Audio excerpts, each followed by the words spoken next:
Waimbaji wengi hawachungiki na pastors, na Christians wengi hawaongozeki tena, lakini tatizo sio shetani, character. Mazungumzo mabaya huharibu tabia njema.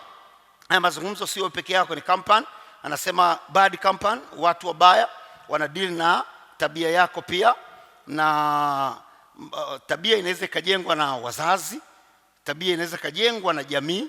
Lazima, na wazazi ni wajenzi wa kwanza wa tabia, lakini ukitoka hapo unapoenda mashuleni tayari una uwezo mkubwa sana wa kufanya uchaguzi ama maamuzi kwamba huyu ni rafiki yangu ama sivyo.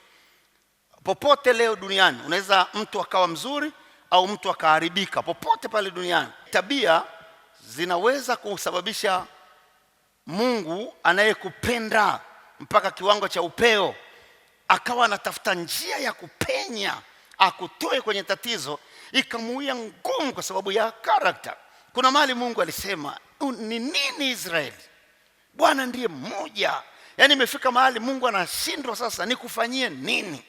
Kwa sababu imefika, nataka kukusupport ila tabia imedhibiti. Tabia ni kitu kikubwa kwenye maisha. Inaweza ikamzuia shetani dhidi yako kwa 80% mpaka 90% ashindwe kushambulia. Hatufanye 100% kwa sababu kuna kitu tunachokiita kuonewa.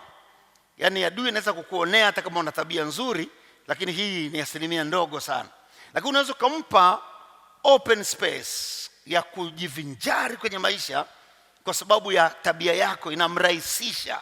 Tabia yako inaweza kumrahisisha Mungu au ikarahisisha mashetani dhidi ya maisha yako. High Table Season 3.